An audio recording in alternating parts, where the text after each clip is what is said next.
एक वर्ष के विराम के पश्चात फिर से हम खुले मैदान में, भले ही कम संख्या में एकत्र उपस्थित है, परंतु पूरी संख्या में अन्य अन्य केंद्रों पर उपस्थित है। और यह वर्ष अपनी स्वतंत्रता का 75वां वर्ष है। 15 अगस्त 1947 में को हम स्वतंत्र हुए। स्वाधीन हो गए। स्वतंत्र बनने की प्रक्रिया का प्रारंभ उस स्वाधीनता के कारण हम कर पाए। यानी अपने देश को चलाने के सूत्र हमने अपने हाथ में उस दिन लिए। अब चलाते चलाते अपने देश को स्व के आधार पर एक तंत्र पर खड़ा करने की प्रक्रिया वो चल रही है। क्योंकि स्वतंत्रता क्यों चाहिए इसके बारे में भी अपने देश में संघर्ष हुआ। स्वतंत्रता के लिए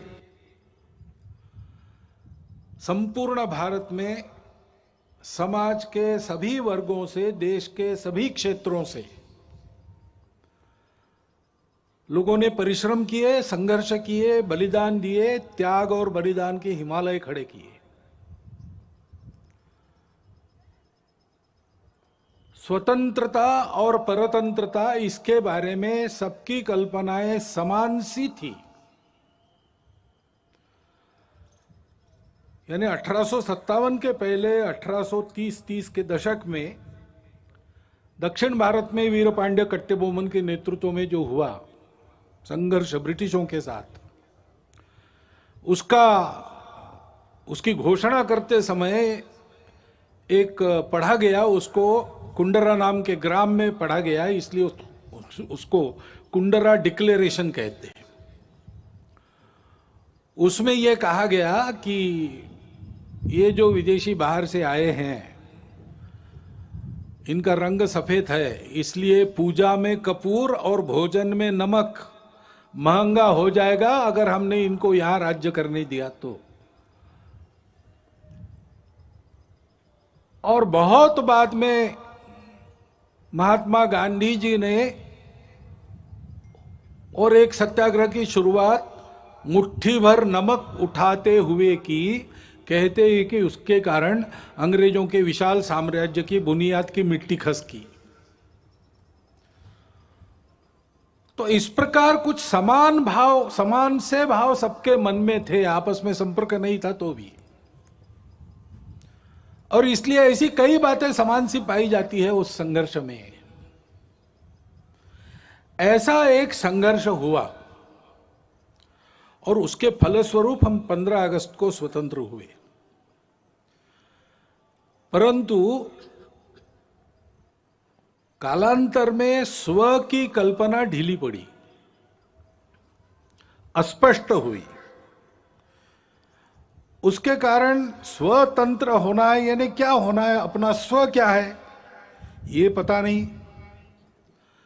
स्व का विस्मरण तो बहुत दिनों से चल रहा था और इसलिए स्व को भूल गए तो स्वजनों को भी भूल गए और अपने आपस में ही भेद इतने बड़े हो गए, उससे हम जर्जर हो गए। एक दूसरे को बराबरी से देखने के लिए तैयार नहीं, आपस में संघर्ष, पंथ, प्रांत, जाति, भाषा, सब प्रकार के भेद, जो विविधता थी उसकी चौड़ी खाइयां बन गई हमको बांटने वाली। और इसमें स्व का भी विस्मरण, ठीक से स्मरण नहीं रहा, विस्मरण हो गया। और इसलिए जो चुनौतियां उस समय की थी उसके सामने एक स्पष्ट नीति लेकर हम खड़े नहीं हुए। कभी इधर कभी उधर ऐसी ढुलमुल बात चली, इसका लाभ विदेशियों ने लिया। और जिस दिन हम स्वतंत्र हुए उस दिन स्वतंत्रता के आनंद के साथ साथ एक अत्यंत दुर्धर वेदना भी हमने अपने मन में अनुभव की। वो टीस अभी तक गई नहीं है, अपने देश का विभाजन हुआ। अत्यंत दुखद इतिहास है वो। परंतु उस इतिहास के सत्य का सामना करना चाहिए, उसको जानना चाहिए। जिस शत्रुता और अलगाव के कारण विभाजन हुआ उसकी पुनरावृत्ति नहीं करनी है। उसकी पुनरावृत्ति टालने के लिए और खोई हुई हमारी अखंडता और एकात्मता को वापस लाने के लिए उस इतिहास को सबने जानना चाहिए, विशेषकर नई पीढ़ी ने जानना चाहिए। क्योंकि अब जो पीढ़ी है वो उसके बाद उसने जन्म लिया है, उसको जानना चाहिए ताकि उसकी पुनरावृत्ति न हो, खोया हुआ वापस आ सके, खोए हुए बिछुड़े हुए वापस गले लगा सके। परंतु इस प्रकार की एकात्मता और अखंडता की पहली शर्त रहती है भेद रहित समताधिष्ठित समाज। पहले हमने अपने स्व को भुला दिया, स्वजनों को भुला दिया, तो भेद जर्जर हो गए। इसलिए हजारों मील दूरी से मुट्ठी भर लोग आए, हमसे बर्बर लोग आए और हमको पादाक्रांत करते चले गए। ये बार बार हुआ, एक बार नहीं हुआ। हूण शक बर्बर यवन आपने सुना है, तब से लेकर तो ब्रिटिशों के अपने यहां पर राजा बनने तक यही इतिहास हुआ। और इसलिए मूल जो अपना स्व है उसके आधार पर अपने स्वजन, उनके प्रति आत्मीयतापूर्ण व्यवहार ये होना चाहिए। क्योंकि अपने देश में उस स्व के विस्मरण के कारण, अपनों के विस्मरण के कारण जातिगत विषमता की समस्या बहुत पुरानी है। बहुत लोगों ने उस विषमता को हटाने के लिए प्रयास किया।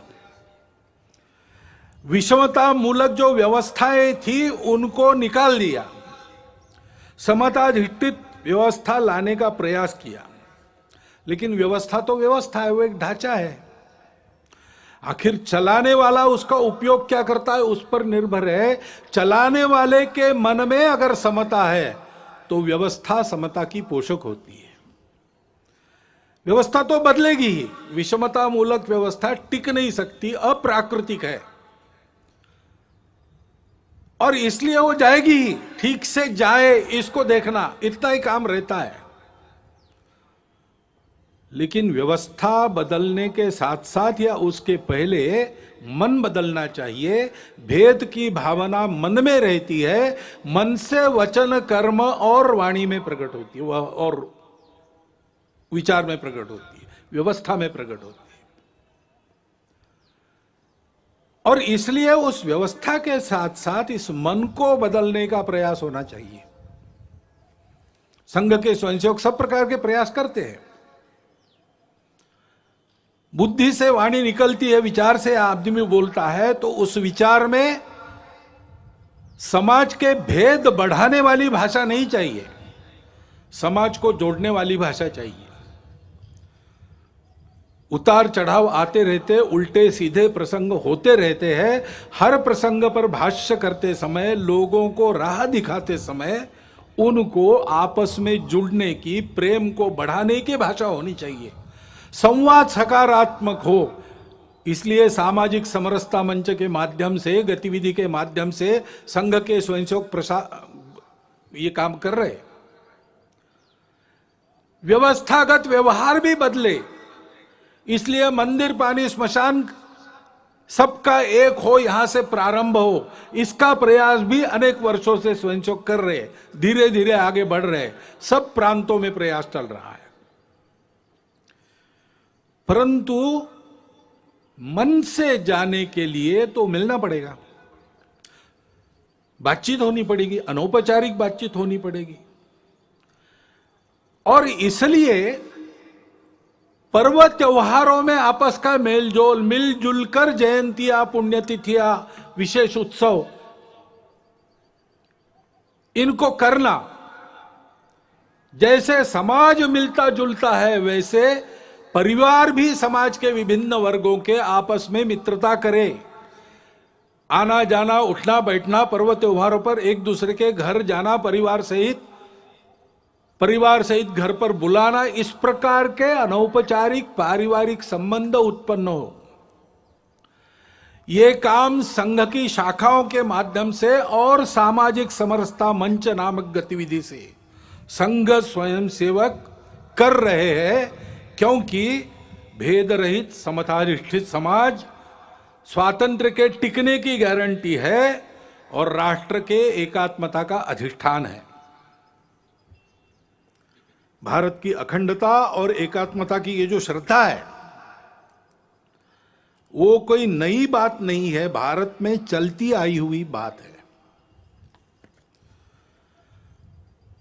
सनातन काल से चलती आई है।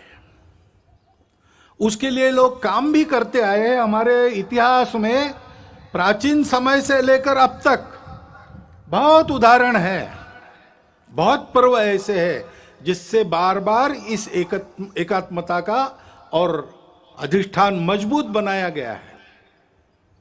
श्री गुरु तेग बहादुर जी महाराज का 400 सालावा प्रकाश वर्ष है।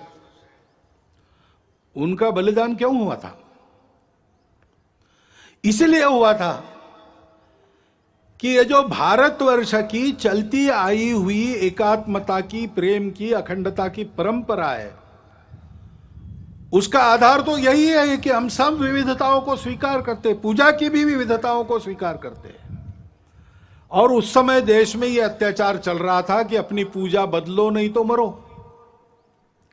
तो कश्मीर से लोग गुरु जी के पास आए, हाथ जोड़कर सुरक्षा के लिए विनती की। तेग बहादुर जी चले गए दिल्ली बादशाह के सामने और अपनी धर्म श्रद्धा का परिचय देते हुए उनका बलिदान हुआ। उन्होंने अपना सिर दे दिया, परंतु भारतवर्ष में इस प्रकार की पूजा की स्वतंत्रता बनी रहेगी, सबकी पूजा स्वीकार होगी, कोई एक दूसरे की पूजा पर जबरदस्ती नहीं कर सकता। यह जो अपने भारतवर्ष के संस्कृति का सार है उसको उन्होंने दिया नहीं, सिर दिया, सार नहीं दिया। इसलिए हिंद की चादर कहलाए। भारतवर्ष की स्वतंत्रता, भारतवर्ष की एकात्मता, अखंडता के लिए बलिदानों, मिनी वीरों की सनातन काल से जो आकाश गंगा यहां चली आ रही है, उस आकाश गंगा के वे सूर्य से थे। वह कल्पना हमारी समान सी है और प्राचीन काल से चलती आई है। स्वतंत्र जीवन कैसा होता है, स्वतंत्रता क्या है? सबके सुख की कल्पना है। मंत्र पुष्प में हम कहते हैं अपुत्रा पुत्रिण संतु पौत्रिण अधना सधना संतु सर्वे संतु निरामया। सर्वत्र का भला, ऐसा कहते हैं। सबके सुख की कल्पना, किसी को नहीं छोड़ा, वसुधैव कुटुंबकम मानकर सब जिसमें सुखी हो और सबको एक साथ सुखी करने वाला, मनुष्य मात्र के तीनों पुरुषार्थ एक साथ साधने वाला, मनुष्य समूह सृष्टि को एक साथ सुखी कर सकने वाला, अर्थ कामों को नियंत्रण में रखकर मोक्ष की तरफ चलाने वाला, यह जो धर्म है उस धर्म का आविर्भाव अपने यहां हुआ। वो अध्यात्म आधारित है, अनुभूति आधारित है। हमारे स्वतंत्रता की वह आध्यात्मिक कल्पना है और इसलिए हम जानते हैं पसायदान में उस स्वतंत्र सुखी जीवन की कल्पना ज्ञानेश्वर महाराज ने की है। जे खळांची व्यंकटी सांडो तया सत्कर्मी रतिवाडो, भूता परस्परे पडो मैत्र जीवांचे, दुरितांचे तिमिर दावो विश्व स्वधर्म सूर्य पाहो, जो जे वांछील तो ते लाहो प्राणी जात। फिर से सबके सुख की कल्पना है, सबके कामना पूर्ति की कल्पना है, परंतु आधार क्या है? दुष्टों के बारे में भी ये कहा उनका टेढ़ापन जाए, उनकी अच्छे कामों में रुचि बढ़े, प्राणी मात्र में परस्पर सौहार्द, प्रेम, आत्मीयता का संबंध हो, सबके संकट दूर हो, सब अपने अपने स्वधर्म को अनुभूत करके चले, स्वधर्म पर चले, तब सबकी इच्छाएं पूरी होगी, प्राणी जात सुखी होंगे। जिनमें प्राण है वो सब सुखी होंगे। सुख दुख का अनुभव कर सकने वाले सब सुखी होंगे।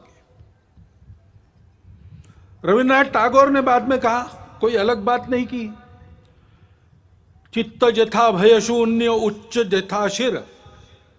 जहां चित्त भय से शून्य हो, जहां हम गर्व से माथा ऊंचा करके चल सके, जहां ज्ञान मुक्त हो, जहां दिन रात विशाल वसुधा के खंडों में विभाजित कर छोटे और छोटे आंगन न बनाए जाते हों, संपूर्ण मानवता की एकता की कल्पना, जहां हर वाक्य हृदय की गहराई से निकलता हो, सत्य पर चलने की कल्पना, हर दिशा में कर्म के अजस्त्र नदी के स्रोत फूटते हो और निरंतर आबादित बहते हो, निरंतर कर्मशीलता, आदि आदि जो पूरी कविता उनकी है, वो हमारे स्वतंत्र जीवन की कल्पना देती है। और उसके पीछे जो स्व है, उसका आधार आध्यात्म है, स्पष्ट करती है। और इसलिए योगी अरविंद, जिनकी 150वीं जयंती है, उन्होंने भी यही बात कही है, हमारे स्व का अधिष्ठान स्पष्ट किया है, हमारे राष्ट्रीयता की कल्पना को उच्च रव से कहा है। गांधी जी इसी आधार पर बोलते थे। उनको सबूत की आवश्यकता पड़ी तो धर्मपाल जी ने सबूत जुटाए और आजीवन तपस्या की। उसके आधार पर उन्होंने भारतवर्ष के ब्रिटिश का प्रभाव होने के पहले के जीवन का जो चित्र सबूतों सहित किया है, प्रमाणित है।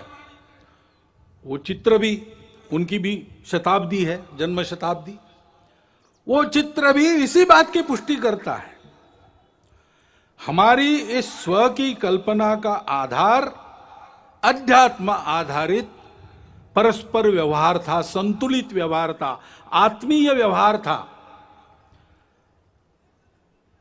उसको हम धर्म कहते हैं और उस धर्म के उदय से सब सुखी होते हैं।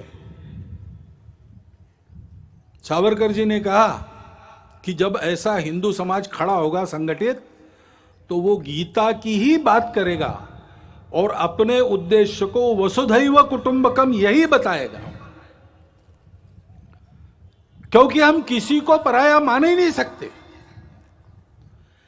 ऐसा हमारा जो आध्यात्मिक राष्ट्रीयता का स्व है, वो उदय होने से दुनिया के सारे झगड़े समाप्त होंगे, खोया हुआ संतुलन वापस आएगा और ऐसा मानव धर्म उदित होगा, हिंदू धर्म उदित होगा। तो फिर परिणाम ये भी होगा कि मनुष्यों के कलहों पर जिनके दुकान चलते हैं और उनके खोए हुए संतुलन पर जो अपना उल्लू सीधा करते हैं, उनके दुकान बंद हो जाएंगे। और इसलिए हम देखते हैं कि ये न हो, भारत एक विकास के राह पर, बड़ा बनने की राह पर चल पड़ा है, ये हो ना पाए, हिंदू समाज अपने स्व को समझ ना पाए और वैसे ही कटा बटा रहे, इसलिए बहुत प्रयास चल रहे। जो जो भारत का है उसकी निंदा करना, जो जो भारत की है उसकी निंदा करना, भारत के जीवन की, भारत के धर्म की, भारत की परंपरा की, इतिहास की, वर्तमान की व्यवस्थाओं की, सबकी निंदा करना, भारतीयों के हृदय में स्वयं के बारे में ही अश्रद्धा उत्पन्न करना, ऐसे प्रयास चलते हैं। इतने प्राचीन जीवन से दुनिया देख रही है कि उस जीवन में इतने लंबे समय से चलते हुए मूल्य है। मनुष्य जीवन को स्थिरता देखे, सुख देते, टूटन से बचाते हैं, अधपतन से बचाते हैं, ऐसे मूल्यों से युक्त हमारा जीवन है। उन मूल्यों पर हमला होता है, बोल के भी होता है, निंदा करके भी होता है और विभिन्न माध्यमों से बहुत सूक्ष्म रीति से भी होता है।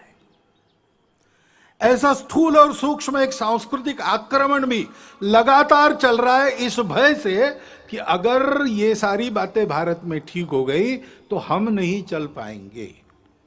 और गठबंधन भी ऐसे लोगों ने बना लिया है, सम्मिलित प्रयास करते हैं। और भारत में हम देखते हैं कि इसको पहचान कर इसके उपाय में चलना चाहिए, समाज को ठीक दिशा में चलाने के प्रयास करने चाहिए। सब ऐसा नहीं करते। विशेषकर इसके व्यवस्था को चलाने का भारत की जो दायित्वधारी लोग हैं, राज्यों में है, केंद्र में है, सब लोग हैं। लेकिन कभी कभी ऐसा व्यवहार दिखता है, यानी एक भारत का ही राज्य है, दूसरा भी भारत का ही राज्य है, उसकी पुलिस आपस में युद्ध करती है, गोलियों से लोग मारे जाते हैं। हम एक देश के वासी हैं कि क्या है? अपनी राजनीतिक स्पर्धा के चलते और सरकारों का विरोध खड़ा होता है, पार्टियों का है, चलता है, लेकिन सरकारें व्यवस्था के अंग है। व्यवस्था तो एक है, संविधान के तहत बनी है। संविधान के तहत हम फेडरल स्ट्रक्चर है, लेकिन संविधान के तहत ही we the people of India, हम एक देश के लोग हैं, हमारा एक देश है। व्यवस्थाएं हमने फेडरल बनाई है, लोग फेडरल नहीं है। संपूर्ण जन एक राष्ट्र है। लेकिन ऐसा पोषक व्यवहार सत्ता में बैठे लोगों का भी होता हुआ नहीं दिखता। तो समाज को कहां से उद्बोधन मिलेगा, कहां से पथ प्रदर्शक पाथेय मिलेगा? अपने राजनीतिक उल्लुओं को सीधा करने के लिए ऐसे छल कपट चलते हैं, उसमें समाज के मन का क्या होता है, समाज में जो भेद है उनको मिटाया जाता है कि उनको और चौड़ा किया जाता है, इसकी परवाह न करते हुए होता है। अब समाज को ही बचना पड़ेगा इन बातों को पहचानते हुए, क्योंकि ये षड्यंत्र चलते हैं असंतोष उत्पन्न करना। निमित्त तो मिलते ही है, इतने बड़े समाज में, इतने लंबे चौड़े देश में छोटा भी निमित्त है, उसको प्रचार के साधनों के आधार पर बहुत बड़ा करके बताना, असंतोष उत्पन्न करना, आपस में विरोध उत्पन्न करना, जाति से जाति को लड़ाना, प्रदेश से प्रदेश को, भाषा से भाषा को लड़ाना, कलह उत्पन्न करना और आतंक का वातावरण उत्पन्न करते हुए इसको शमन करना चाहने वाले शक्तियों को दबाने का प्रयास करना और एक तरह से देश में अराजकता उत्पन्न हो, ऐसा प्रयास करना, ये भी प्रयास चल रहे हैं। और तकनीकी के आधार पर नई नई बातें जो आ रही, वो और आग में घी डालने का काम कर रही। नियंत्रण नहीं है उसका, ओटीटी प्लेटफॉर्म्स है, उस पर कैसे कैसे चित्र आते हैं, क्या क्या आता है। अभी तो कोरोना में बालकों के हाथ में भी मोबाइल आ गया और ऑनलाइन तो देख ही रहे, और क्या देखते क्या नहीं इसका कोई नियंत्रण नहीं। और ओटीटी प्लेटफॉर्म पर क्या दिखाना, इसका भी कोई नियंत्रण नहीं। देश में तरह तरह के नशीले पदार्थ आते, उनकी आदतें बढ़ रही है, वो कैसे रोकी जाए, कैसा हो पता नहीं। उच्च वर्ग से लेकर तो बिल्कुल आखिरी आदमी तक समाज के जितने भी स्तर है, सब में भयंकर व्यसन। और उस व्यापार से आने वाला पैसा किसके हाथ में जाता है हम सबको पता है। देश विरोधी कार्यों में उसका उपयोग होता है। सीमा पार के देश उसको प्रोत्साहन करते हैं। ऐसी सारी बातें चल रही है और अनियंत्रित बातें भी बढ़ रही है। बिटकॉइन जैसी करेंसी है, किस राष्ट्र का, किस नियम का उस पर नियंत्रण है मुझे नहीं पता। एक स्पर्धा खड़ी हो रही है। इन सब बातों को नियंत्रित करना, समाज के हित में चलाना, ड्रग्स जैसे व्यसनों का पूर्ण निराश हो इसका प्रयास करना, ये शासन को करना चाहिए, करना पड़ेगा। परंतु शासन तो अपना काम आज नहीं कल करेगा, करने का प्रयास कर भी रहा है, वो यशस्वी आज न कल होगा। परंतु तब तक के लिए इसका बचने का और बाद में भी बचने की क्या बात है, कैसे होगा? तो अपने यहां पर एक वाक्य सर्वत्र लिखा मिलता है, मन का ब्रेक उत्तम ब्रेक। समाज का मन तैयार होना चाहिए, नई पीढ़ी का मन तैयार होना चाहिए। बालकों का, शिशुओं का मन घर में तैयार होता है। नव तरुण होने के बाद जब दुनिया में जाता है और दुनिया के आगे खड़ा होता है, तो उस व्यक्ति को क्या लेना क्या नहीं लेना, क्या ठीक है क्या गलत है, इसका विवेक जो मिलता है वो घर से तैयार होके मिलता है, माता पिता के आचरण के उदाहरण से मिलता है, घर में जो अपनी कुलरीतियां पद्धतियां चलती है उसके संस्कारों से मिलता है। उनको ठीक करने से बहुत सारी बात बिना शासन के भी हम कर पाएंगे। और इसलिए कुटुंब प्रबोधन की गतिविधि हमारे स्वयंसेवक चलाते हैं। सप्ताह में एक बार कुटुंब के लोग बैठते और आपस में संवाद करते हैं, मुक्त चर्चा करते हैं। स्वभाषा स्वभूषा, अपना भजन भवन भ्रमण भोजन किस प्रकार से चलता है, कम से कम अपने घर की चौखट के अंदर हम लोग अपने स्व के आधार पर आचरण करते कि नहीं, घर में अपनी भाषा बोलते हैं कि नहीं, कागजों पर अपना हस्ताक्षर करते हैं तो अपनी मातृभाषा में करते हैं कि नहीं, करना चाहिए। जहां टाल सकते हैं विदेशी भाषा को टालो, जहां उसका उपयोग है और जहां अनिवार्य है वहां तो करना ही पड़ेगा, करेंगे भी, हमको किसी भाषा से थोड़ी बैर है। परंतु स्वभाषा स्वभूषा, अपना भजन अपना भोजन, इसका एक महत्व है। स्व का ज्ञान परंपरागत रीति से पीढ़ी दर पीढ़ी बनता रहे, इसलिए उस आचरण के बारे में चर्चा। और मैं अपने लिए रोज कुछ करता हूं, परिवार के लिए रोज करता हूं, समय देता हूं, पैसा देता हूं, देश समाज के लिए रोज क्या करता हूं, कितना खर्चा रोज करता हूं, इसका विचार होके ऐसे छोटे छोटे संकल्प लेना और उसके आधार पर परिवार में सब लोगों का मन बनना चाहिए, नई पीढ़ी का भी बनना चाहिए। तो इस प्रकार के विपरीत वातावरण में भी उनकी प्रतिकार शक्ति जागृत रहने से, विवेक शक्ति जागृत रहने से वो उचित का ही चयन करेंगे। स्वाभाविकता तो उनका झुकाव अच्छे के तरफ ही है, केवल उसके लिए पोषक उनके मन बुद्धि के संस्कारों को बनाना चाहिए। उसके लिए यह गतिविधि चलती है। हमारे स्वयंसेवक भी और अन्य अनेक लोग भी ये काम कर रहे हैं।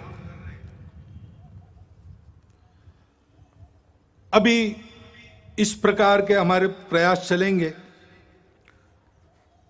बीच में कोरोना आ गया। कोरोना के पहले लहर का हमने बहुत अच्छा सामना किया, दूसरी लहर ने बहुत ज्यादा नुकसान किया। हम सब समाज में एक दुख का अनुभव कर रहे हैं। नई पीढ़ी के कई होनहार लोग, सक्रिय लोग इस कोरोना ने उठा लिए हम में से, असमय उठा लिए। उसका बहुत दुख है, उनके प्रति श्रद्धांजलि है। लेकिन वो होने के बाद भी तुरंत सावधान होकर पूरे समाज ने अपनी जान को हथेली पर लेकर दूसरे लहर का भी सामना किया, यशस्वी प्रतिकार किया। और अब तीसरे लहर की आशंका है तो भी अपना देश कोरोना के प्रतिकार में दुनिया में सबसे आगे है। ये परिस्थिति है। ऐसे कार्यकर्ताओं का अभिनंदन भी है, सारा देश अभिनंदन कर रहा है, हम भी उसमें सहभागी।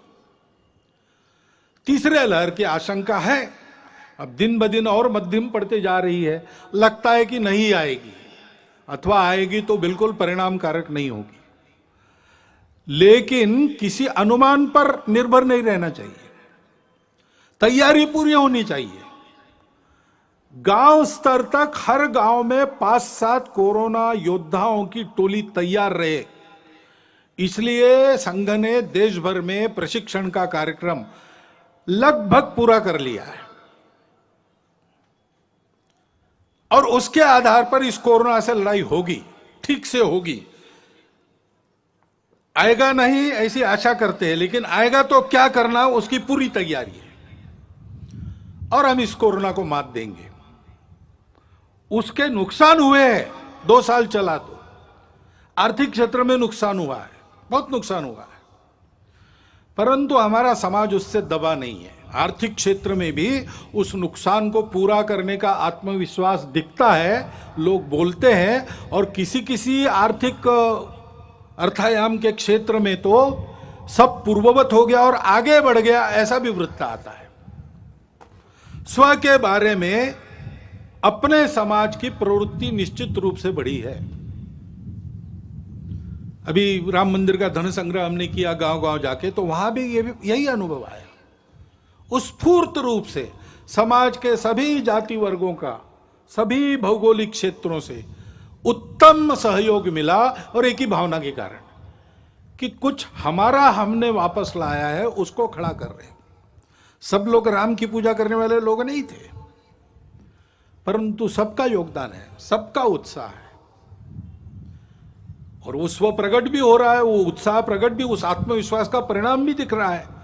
अभी ओलंपिक और पैरा ओलंपिक में कितने मेडल, ओलंपिक में 1 गोल्ड, 2 सिल्वर और 4 ब्रॉन्ज, यानी स्वर्ण, रौप्य और कांस्य। और पैरा ओलंपिक में 5 स्वर्ण, 8 रौप्य और 6 कांस्य पदक हमारे खिलाड़ियों ने प्राप्त की। ये उत्साह कहां से आया? बहुत परिस्थितियां उनकी बदली है, ऐसा नहीं है, परंतु देश के लिए कुछ कर गुजरने की प्रवृत्ति बनी है, और इसलिए यह कोरोना की आपत्ति हमारे लिए स्व का चिंतन करने का एक अवसर भी बनी है। हमने अनुभव किया अपने स्व पर आधारित कई बातें कितनी उपयोगी है। उदाहरणार्थ अपने स्वास्थ्य का विषय है। स्वास्थ्य मनुष्य की ऐसी आवश्यकता है, उसको पूरा करने के लिए वो कुछ भी कर लेगा। बीमार है तो उपचार के लिए घर भी बेच देगा, लेकिन अच्छे उपचार और विश्वस्त उपचार, जिससे निश्चित ही रहेगी मुक्त, रोग मुक्त होने की, ऐसे उपचार लेने के लिए कुछ भी करता है। तो हमने देखा कि देश में सबकी इच्छा है चिकित्सा सबको सुलभ रहे, सबके पास पहुंच सके, और चिकित्सा महंगी न हो, सब आयु वर्ग के लोग उसका लाभ ले सके। वो सस्ती और सुलभ चिकित्सा पानी है तो स्व के आधार पर क्या विचार करेंगे? पहली बात है कि हमारी परंपरा में केवल इलनेस का, बीमारी का विचार नहीं किया, हमने वेलनेस का भी विचार पहले से किया है। आयुर्वेद में एक पूरा प्रकरण स्वास्थ्य वृत्त है, बीमार नहीं कैसे पड़ना। उसमें जैसे स्वच्छता का महत्व है, उस पर तो कई वर्षों से हम आगे आगे बढ़ रहे हैं। लोक स्वास्थ्य का, पब्लिक हेल्थ का विषय है, उस पर भी हमको बहुत तरीके से आगे जाना पड़ेगा, क्योंकि उसमें शासन को भी बहुत कुछ करना पड़ता है, समाज को भी बहुत कुछ करना पड़ता है। अपने घर की और स्वयं की स्वच्छता तो हम देख लेंगे, अपने मोहल्ले की स्वच्छता पर भी ध्यान देना पड़ेगा। सार्वजनिक स्थानों पर स्वच्छता बरतने की आदत लगानी पड़ेगी। स्वच्छता के लिए नंबर मिलते हैं आजकल शहरों को, अच्छी बात है, लेकिन दिखने वाली स्वच्छता और जहां नहीं कोई देखता वहां स्वच्छता नहीं, ऐसे लोक स्वास्थ्य में नहीं चलता। बीमारी हवा से भी आती है, और इसलिए लोक स्वास्थ्य के नियमों का ध्यान रखना और जीवन शैली मुख्यतः ठीक करना। प्राकृतिक जीवन शैली चाहिए, जितनी प्रकृति के पास रहेगी उतना हम स्वस्थ रहेंगे।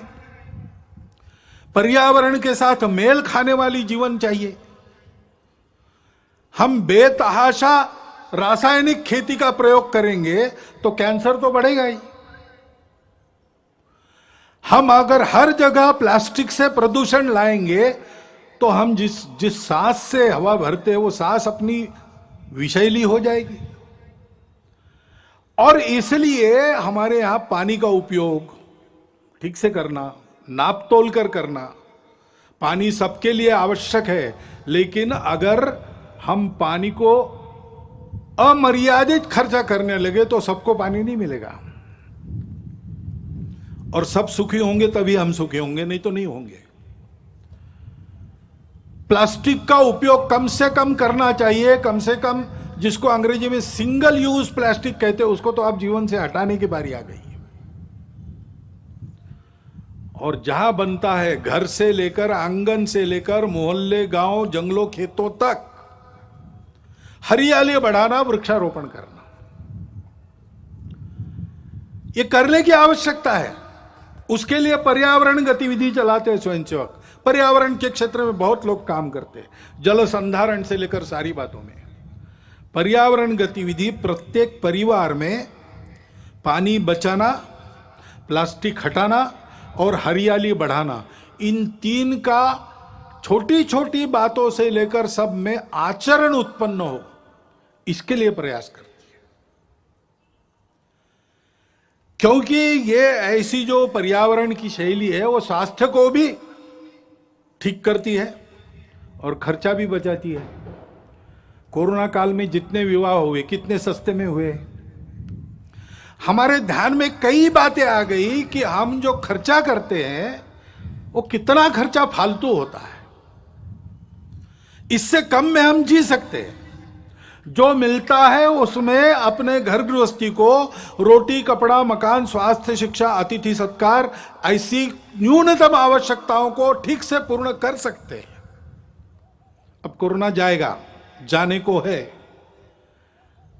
अपनी सुधरी हुई आदत को फिर से नहीं बिगाड़ना, इसका हमको ध्यान देना पड़ेगा। और इसलिए पर्यावरण के साथ स्वास्थ्य को साधते हुए हमको यह भी प्रयास करना पड़ेगा कि सब प्रकार की पैथियों को मान्यता देते हुए अपने अपने पैथी का अहंकार, अभिमान तो रहना चाहिए, गौरव तो रहना चाहिए, अहंकार नहीं होना चाहिए। कुछ बीमारियों को कुछ पैथी में इलाज है, किसी में नहीं है। हर एक चिकित्सा पद्धति का अपना अपना तत्वज्ञान है। मतभेद हो सकते हैं लेकिन विरोध नहीं होना चाहिए। सभी चिकित्सा पद्धतियों का समन्वय करते हुए सबको सुलभ हो सके ऐसी चिकित्सा हम दे सकते, क्योंकि कुछ पद्धतियों में इलाज महंगे हो जाते, उसका इलाज नहीं कुछ पद्धतियों में वही इलाज बहुत सस्ता हो जाता उसी बीमारी का, और गुण भी मिलता है। तो इसलिए सभी पद्धतियों का समन्वय करते हुए कैसे आगे बढ़ेंगे, और सबको एकदम बहुत गंभीर चिकित्साओं का सामना नहीं करना पड़ता। छोटी मोटी रोज की बीमारियां होती है तो प्राथमिक चिकित्सा अपने गांव में ही उपलब्ध रहे,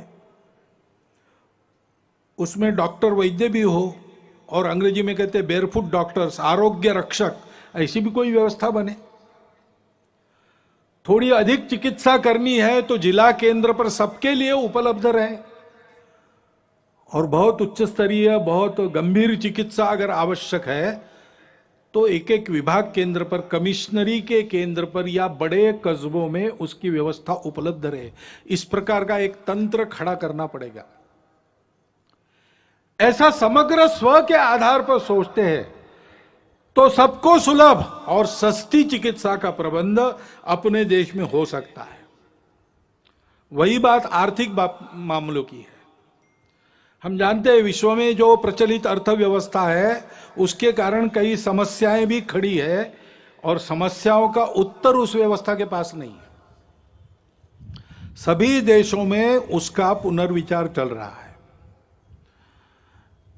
बहुत उत्साह से जिन बातों की उद्घोषणा आर्थिक जगत पहले करता था, आज उसने वो करना बंद कर दिया है, अंतर्मुख होकर विचार कर रहा है। तीसरा रास्ता कौन सा है? तीसरा रास्ता हम दे सकते हैं। हमारे परंपरागत आर्थिक चिंतन की जो दृष्टि है वो पूर्ण है, अधूरी नहीं है। हमने उस स्व के आधार पर ये चिंतन किया है। एक शाश्वत सत्य हम पहले बताते हैं कि भाई अर्थशास्त्र क्यों है? मनुष्य की कामना पूर्ति के लिए साधन उपलब्ध कराने का शास्त्र, ऐसा वो मानते हैं। हमारे यहां थोड़ा आगे गए, हमने कहा कि सुख प्राप्ति का वो है, और एक का सुख हो नहीं सकता, सबका सुख चाहिए। इसलिए जितनी प्रजा है उसके सुख का वो शास्त्र है।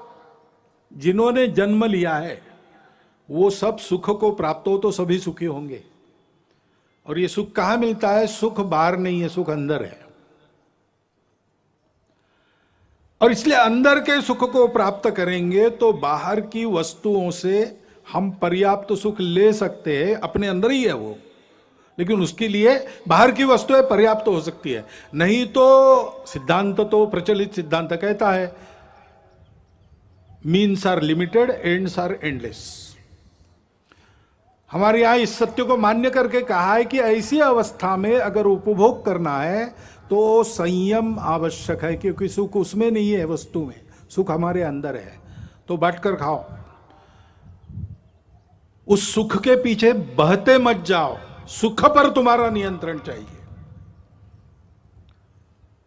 और इसलिए संयम पूर्ण उपभोग, न्यूनतम आवश्यक जितना है उतना उपभोग, क्योंकि यह सब हमारा नहीं, मेरी अपनी प्रॉपर्टी नहीं है, इस पर मालकियत किसकी है? किसी की नहीं। ईशावास्यमिदं सर्वम, भगवान का बनाया है, भगवान का है, उसने उसका यथोचित उपयोग जिसके लिए रखा है वो लेगा, सबका होने के बाद बचेगा, उसमें मैं अपने को चलाऊंगा। तेन त्यक्तेन भुंजित। मनुष्य प्राकृतिक और मानव निर्मित धन का स्वामी नहीं है, विश्वस्त है। उसको दो हाथों से कमाना है, लेकिन उसके आधार पर सारी सृष्टि को चलाना है, 1000 हाथों से बांटना है। इस दृष्टि के आधार पर अपने यहां का आर्थिक विचार खड़ा है, वो एकांतिक नहीं है। उसमें मनुष्य को सृष्टि के अंग के नाते देखा गया है, सृष्टि का मालिक नहीं, कॉन्करर नहीं, कॉन्करिंग द नेचर गलत बात है, नर्चरिंग द नेचर। सृष्टि से जितना चाहिए उतना लेना और दाम दुगना वापस करना, गिविंग बैक। इस आधार पर हमारा अर्थ विचार खड़ा है, और इसलिए वो एकांगी नहीं है। वो सब जगह परिवार की कल्पना करता है। कृषि श्रेष्ठ है कि उद्योग श्रेष्ठ है कि व्यापार श्रेष्ठ है? अरे भाई, तीनों अपने अपने जगह श्रेष्ठ है, तीनों को मिलकर चलना चाहिए। उद्योग चलेगा मालिक के लिए चलेगा कि मजदूर के लिए? अरे भाई, मालिक मजदूर बीच में जो व्यापारी है वो और ग्राहक, सबको एक परिवार मानकर सबके हित का विचार करके चलेगा। सबको अपना अपना कर्तव्य पूरा करते हुए संयम से बरतना पड़ेगा, तब सबकी कामना पूर्ण होगी। इस प्रकार के आर्थिक विचार के आधार पर आज के देशकाल परिस्थिति में क्या सुसंगत हो सकता है? हमारा प्रदीर्घ जीवन रहा है, उस प्रदीर्घ जीवन में हमने भी पुरुषार्थ किया है, और ईस्वी सन 1 से लेकर तो 17वीं सदी तक हम दुनिया के सर्वसमर्थ आर्थिक देश थे। विलियम डैलिरिम्पल वगैरह डाटा दे रहा है। यह अगर वस्तु स्थिति है तो हमारे इतने लंबे आर्थिक अनुभव से हमने जो शाश्वत तत्व निकाले हैं उसके आधार पर हमको चलना पड़ेगा। जमाना बदला है, ऊपर ऊपर का परिवर्तन उतना जरूर करना पड़ेगा।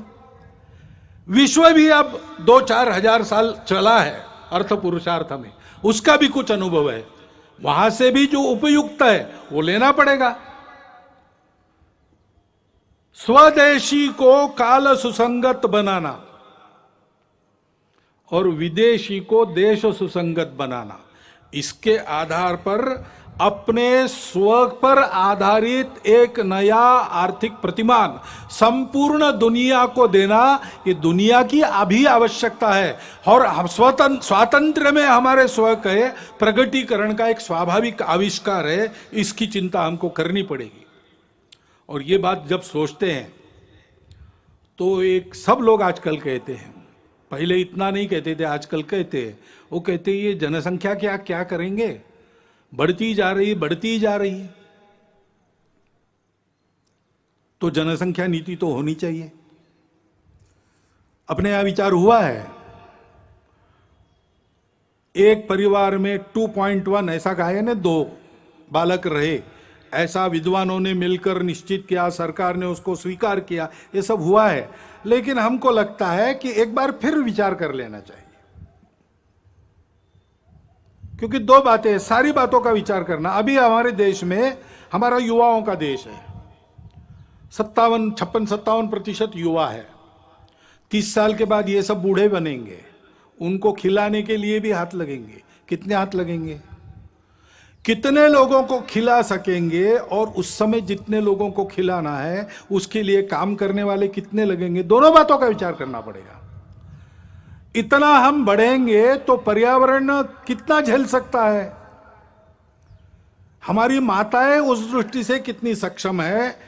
उनको खुद के पैरों पर खड़ा रखने का सामर्थ्य, उनका सशक्तिकरण कितना हुआ है, वो कितनी प्रबुद्ध है, हम उनको कैसा ऐसा बना सकते।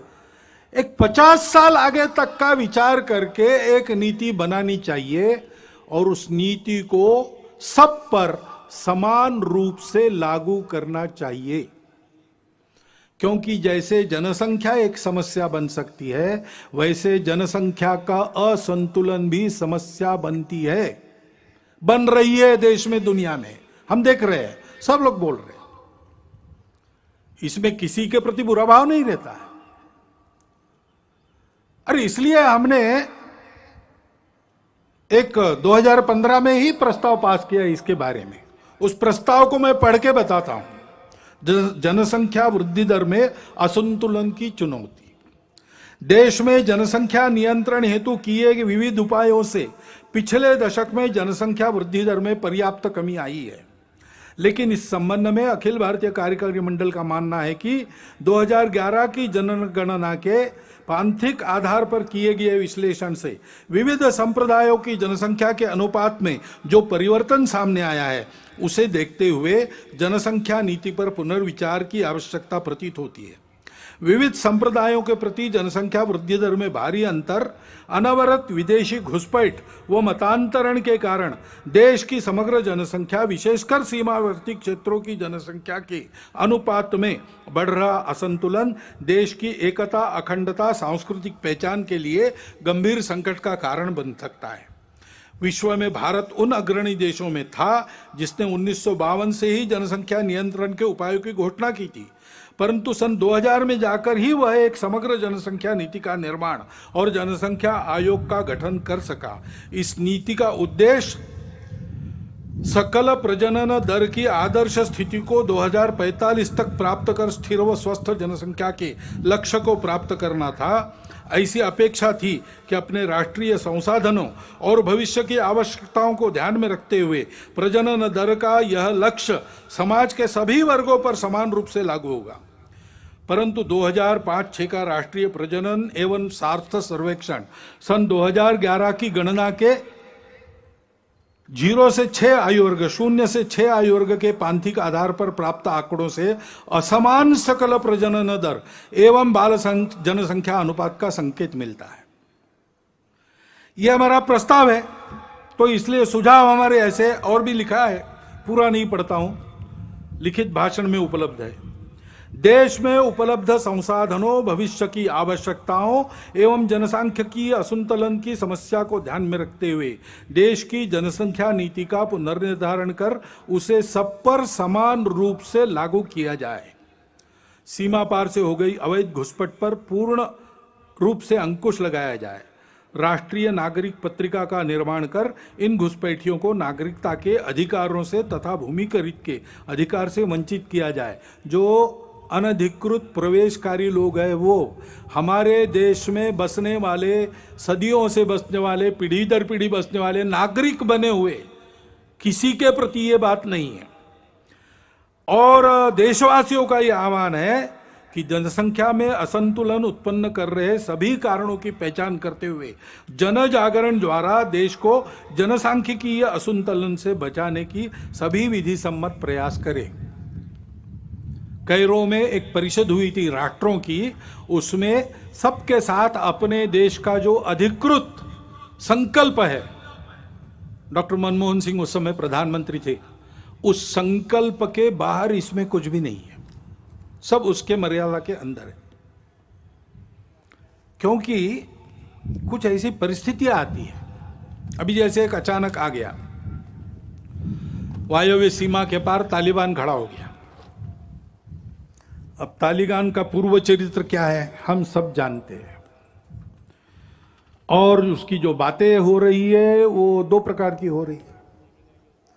कभी कहता है कि अच्छे रहेंगे, कभी कहता है कि नहीं हम वही है पहले से। तो इसका एक स्पष्ट संकेत है कि हमसे सावधान रहना चाहिए। और तो और उस समय उसका समर्थन करने वाले जब खड़ा हुआ तब रशिया भी था, तुर्कस्तान भी था, चीन और पाकिस्तान तो आज भी है। अब तालिबान बदला भी होगा, पाकिस्तान बदला है क्या? ऐसा तो बिल्कुल नहीं है। चीन का इरादा भारत के बारे में बदला है क्या? ऐसा तो बिल्कुल नहीं है। और इसलिए यह मानते हुए भी हृदय परिवर्तन हो सकता है, बुरा से बुरा आदमी भी बदल सकता है, बातचीत से, संवाद से बातें हल होती है, प्रेम से, अहिंसा से मामला ठीक हो सकता है, इसको मानना चाहिए, इसके प्रयास भी जारी रखने चाहिए, लेकिन अपनी सावधानी, अपनी तैयारी को पूर्ण रखते हुए हमको सजग भी रहना चाहिए। हमारी सीमा सुरक्षा और अधिक चाक चौबंद होने की आवश्यकता है। जहां बार बार आक्रमण होते वहां तो ठीक ही है, लेकिन जहां नहीं होते ऐसा हम कहते हैं, लेकिन चोरी छुपे होते रहते हैं। सागरी सीमा है, हमारे सागरी प्रदेश में जो टापू है, देश के अंदर की बातें हैं, इन सबको बहुत अच्छा करना चाहिए। इंटरनेट के उपयोग के कारण अब साइबर सिक्योरिटी का भी प्रश्न खड़ा हो गया है, उसके मामले में हमको बहुत आगे जाना पड़ेगा, हम जाएंगे। और ऐसी बातों का परिणाम अंदर उपद्रवी लोगों के मनोबल पर न हुआ तो भी वो कुछ न कर सके, ऐसा हमको ठीक रखना पड़ेगा।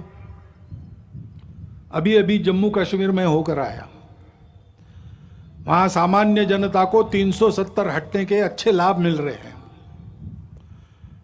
उसको तो मानते हैं, लेकिन और आगे बढ़ते हुए उनका देश के साथ सात्मीकरण हो, इसके प्रयास बढ़ाने की आवश्यकता है। मन से एक होना चाहिए।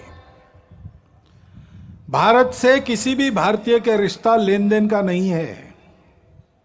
हम भारत माता के पुत्र हैं, हम भारत के अंग हैं।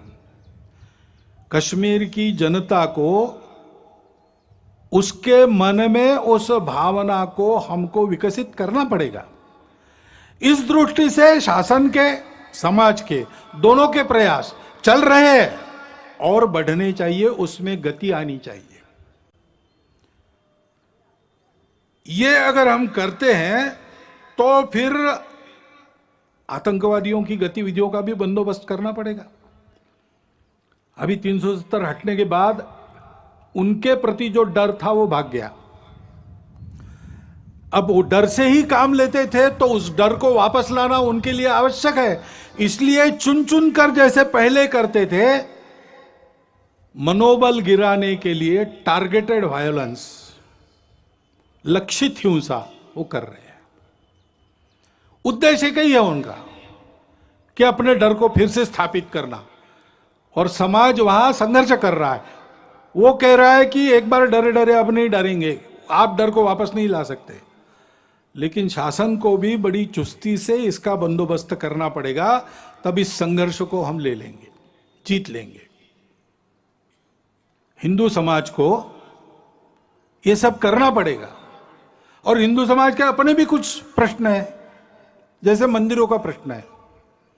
हिंदू समाज के मंदिरों की स्थिति बहुत अच्छी नहीं है, लेकिन देश के हर भाग में अलग अलग है। दक्षिण के प्रायः सभी मंदिर सरकार के अधीन है। छोटे छोटे मंदिर जो स्वतंत्र है वो उपेक्षित है। बाकी भारत में कुछ मंदिर सरकार के अधीन है, कुछ मंदिर भक्तों के अधीन है। सरकार के अधीन भी कुछ मंदिर बहुत अच्छे चलते हैं, बहुत सुंदर, साफ सुथरे, प्रेरणा देने वाले, भक्तों की मदद, समाज की सेवा करने वाले। सरकार के अधीन भी है और भक्तों के अधीन भी मंदिर बहुत अच्छे चल रहे। दिल्ली का झंडे वाला मंदिर है, अपने आप पास में शेगांव का मंदिर है, भक्तों के अधीन है, उत्तम चल रहे, व्यवस्थित चल रहे, पवित्र चल रहे, स्वच्छ चल रहे, और समाज की भी कई प्रकार से सेवा करते हैं। ऐसे व्यवस्थापन की दृष्टि से वैष्णो देवी मंदिर सरकार ने लिया, वो ठीक चल रहा है। जगमोहन जी थे, वो श्रद्धालु थे, इसलिए ठीक हो गया प्रबंध। लेकिन जहां ऐसा नहीं है, वहां क्या हो रहा है? लूट चल रही है। मंदिरों की जमीन बेची गई, मंदिर की संपत्ति हड़पी जाती है। हिंदू मंदिरों की संपत्ति अहिंदू जिनको हिंदू देवी देवों पर श्रद्धा नहीं है उनके लिए लगाई जाती है, हिंदू को भी आवश्यकता है, वहां नहीं लगाई जाती। और इसलिए सुप्रीम कोर्ट के निर्णय भी है, सब प्रकार के हैं। यह भी कहा है सुप्रीम कोर्ट ने कि मंदिर के मालिक भगवान है और कोई नहीं हो सकता, पुजारी केवल व्यवस्थापक है। यह भी कहा है सुप्रीम कोर्ट ने कि सरकार व्यवस्था उत्पन्न करने के लिए कुछ समय तक ले सकती है, 1, 2, 3 वर्ष, उसके बाद वापस करना पड़ेगा। और इसलिए एक बार इसका निर्णय होना चाहिए ठीक से, और निर्णय यह भी होना चाहिए हिंदू समाज इन मंदिरों को कैसे रखेगा।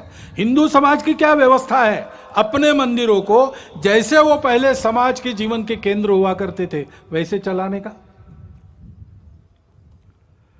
क्योंकि हिंदू समाज की श्रद्धा जगे, हिंदू समाज का बल जगे, हिंदू समाज के लोगों के आपत्तियों का निवारण हो, उनको श्रद्धा मिले, उनको सहारा मिले, इस दृष्टि से हिंदू समाज की ये जो सारी व्यवस्थाएं आज भी है पतित हो गई है, उनको ठीक करने के लिए हिंदू को जगाना पड़ेगा। क्योंकि हिंदू समाज का ऐसा होना ही सारी बातों का आधार है। हमारे देश का स्व आध्यात्मिक है, उसमें अनेक पूजाएं आ सकती है, बाकी पूजाएं समाई भी जा सकती है, वो पूजा पर निर्भर नहीं करता। शासन प्रशासन देश को कैसे चला गया एक बात होती है, लेकिन देश को तो सही अर्थों में समाज चलाता है। और अपने समाज का जो स्व है वो स्व छोटी पहचानों के संकुचित अहंकार को भूलकर उनको स्वीकार करना, पहचानों को उनका पूर्ण सम्मान करना, उन सब पहचानों को आदर और विकास का अवसर मिलना, परंतु उसके अहंकार में फंसना नहीं। उससे बड़ा हम सब एक समाज है। ये संपूर्ण भारतवर्ष हमारी मातृभूमि है। राष्ट्र हमारे यहां राज्य आधारित नहीं है, नेशन स्टेट नहीं है। हमारे यहां जनपदवती भूमि ये राष्ट्र का आधार है। जनपद यानी समाज, समाज यानी केवल भीड़ नहीं, समाज यानी एक समान लक्ष्य लेकर आगे बढ़ने वाला समूह, परस्पर आत्मीयता का संबंध रखने वाला, एक मातृभूमि का अपने आप को मानने वाला। यह भारतवर्ष व्यवस्थाओं में भी विविधता, लेकिन सदैव एक राष्ट्र रहा है, और उसका स्व है सभी विविधताओं का स्वीकार सम्मान। सब उपासनाओं का हम स्वीकार कर सकते हैं। यह बात सही है कि उपासना आक्रमणकारियों के साथ भी दुनिया की दो यहां आई है, शरणार्थी होकर भी दुनिया की दो उपासनाएं यहां आई है, यहूदी और पारसी। इस्लाम और ईसाइयत आक्रामकों के साथ प्रवेश कर गई है, आक्रामकों के साथ बढ़ी, लेकिन वो इतिहास हो गया। उन आक्रामकों के साथ नाता नहीं है किसी का। सब अपने उन हिंदू पूर्वजों के वंशज है जो इस विविधता को एकता का ही आविष्कार मानकर सबका स्वीकार सम्मान करते थे, आपस में प्रेम से मिलजुल कर रहते थे और सभी एक दूसरे का आदर करके चलते थे। उन्हीं हिंदू पूर्वजों को सब वंशज है। वही भारतवर्ष सबकी मातृभूमि है, जिसके सिवाय किसी को गति नहीं है और कहीं। और उसकी यह सबको अपना मानने वाली सा प्रथमा संस्कृति विश्ववारा, ऐसा गौरव से जिसको कहा गया है, मनुष्य में मनुष्यत्व को जागृत करने वाली उस संस्कृति का असर सब पर है। उस संस्कृति को मानकर सब पर चलना, यह सबने मान्य करना चाहिए। इसमें किसी को पूजा नहीं छोड़नी पड़ती, भाषा नहीं छोड़नी पड़ती, कुछ नहीं छोड़ना पड़ता। अपना कट्टरपन, अपने मन के अलगाव की भावना और अपनी छोटी पहचानों का अनुचित अहंकार छोड़ना पड़ता है। उसका गौरव सुरक्षित रहता है, उसकी प्रतिष्ठा, उसका स्वीकार सम्मान सुरक्षित रहता है। राष्ट्रवासियों के लिए इस आह्वान का स्वीकार करके ही भारत की एकात्मता, अखंडता वापस आएगी। यही इमोशनल इंटीग्रेशन कहा गया है, जिसका आह्वान अपने संविधान ने किया है। इसके लिए सबने प्रयास करना चाहिए, ऐसा दिग्दर्शन किया है।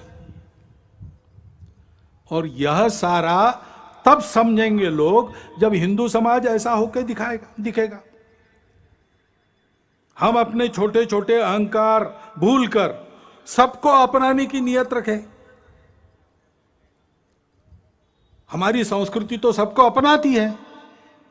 हमको डर नहीं लगना चाहिए किसी को अपनाते समय। डर लगता है क्योंकि हम दुर्बल हैं। हमको शक्ति संपन्न होना पड़ेगा। मैं शंकर का वह क्रोधानल कर सकता जगती क्षार क्षार, ऐसा बल होना पड़ेगा। लेकिन जगती को क्षार नहीं करना है, भूभाग नहीं, शत शत मानवों के हृदय जीतने का निश्चय। जो हाथ उठाए उसका हाथ न रहे, इतना सामर्थ्य होना चाहिए। लेकिन सामर्थ्य का उपयोग क्या करना चाहिए? दुर्बलों की रक्षा। शील और शक्ति को साथ में लेकर हिंदू समाज को चलना चाहिए, क्योंकि दुनिया दुष्टों की है, वो बिना शक्ति सत्य को भी नहीं मानती। तो हिंदू समाज को अपने भेद भूलकर संगठित होना पड़ेगा, शक्ति संपन्न होना पड़ेगा। सबको समझना पड़ेगा कि इस अर्थ में हम सब हिंदू हैं। इसको समझा, इसलिए तो हमारे इतिहास में राणा सांगा के साथ अकबर से लड़े, बाबर से लड़े, हसन खां मेवाती हो गए। राणा प्रताप के साथ अकबर को टक्कर देने वाले हकीम खां सूरी हो गए। खुदा बख्शा और गौस खां जो अंतिम सांस कर झांसी की रानी और उसके वंशजों के साथ रहे, वो हो गए। पंडित राम प्रसाद बिस्मिल जी के जिगरजान दोस्त अशफाक उल्ला खान जैसे क्रांतिकारी उसी ने हमको दिए। बारामुल्ला में कबाइलियों के आक्रमण के आगे देश के एकात्मता को किसी प्रकार से समझौते में न लाते हुए अपना बलिदान करने वाले मकबूल शेरवानी भी उसी के कारण हुए। अपने सेना के वीर जवानों में ब्रिगेडियर उस्मान से लेकर हवालदार अब्दुल हमीद जैसे वीर इसी के कारण हुए। इतिहास है, कभी इस्लाम आक्रामक के नाते आया, उनसे हमारा नाता नहीं है। आज हमको मुसलमान रहना भी है, हम रह सकते हैं, अपना देश उदार है। हमारे आदर्श ऐसे मुसलमान होंगे जो देश के प्रति न्यौछावर हो गए। हमारा जीवन वैसा बनना चाहिए। हिंदू समाज अपने आप को संगठित शक्ति संपन्न बनाकर इस अपनत्व की भाषा से लोगों को समझाता है, तो अपने देश में लोग समझ जाएंगे कि आतंक, कट्टरता, द्वेष और स्वार्थ के समय में दुनिया में कोई नहीं है जो इससे तारेगा। केवल वह हिंदू समाज है वो जो सबको स्वीकार करता है, और वो शक्ति संपन्न है, वो इस दायित्व का निर्वाह कर सकता है। यह भारतीय संस्कृति सबको दे सकता है, उसमें वह बल खड़ा हो गया है। इस बल को खड़ा करना अपना काम है। इतिहास की घटनाओं को विद्वेष के लिए नहीं स्मरण करना है, उससे सबक लेकर यह न बढ़े विद्वेष, इसके लिए सुनना है।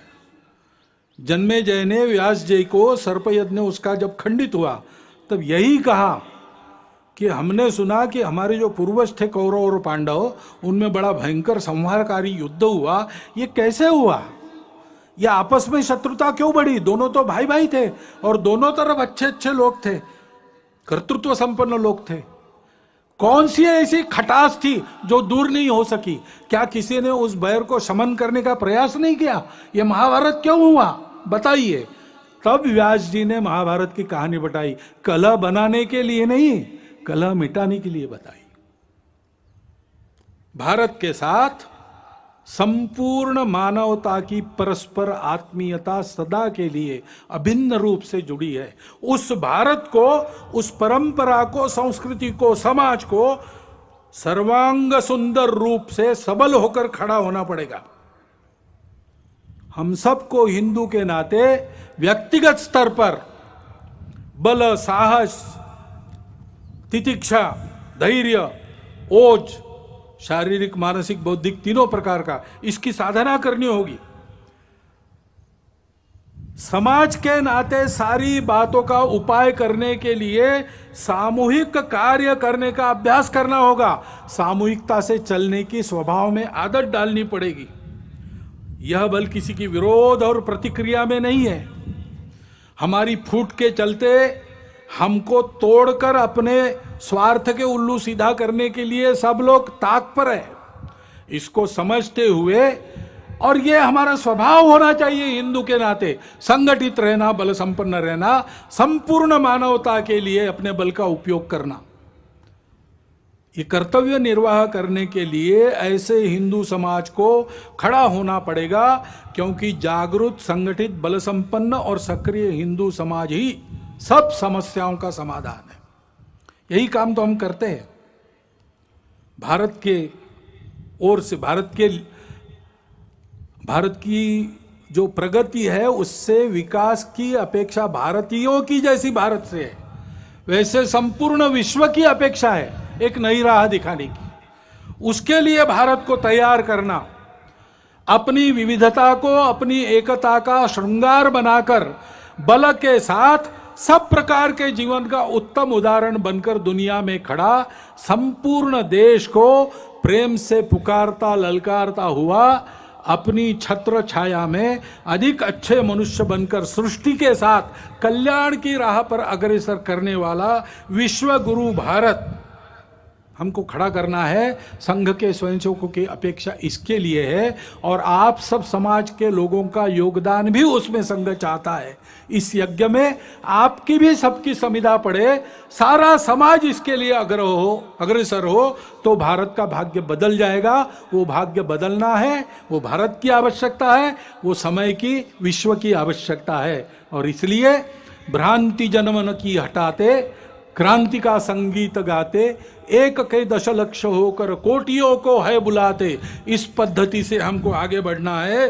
क्योंकि तुष्ट माँ होगी तभी तो विश्व में सम्मान पाकर बढ़ रहे हैं चरण गणित, बस इसी धुन में निरंतर। भारत माता की जय। Subscribe to Nation Next YouTube channel and press the bell icon to get regular updates from Nation Next. Also like Nation Next Facebook page and follow us on Instagram and Twitter.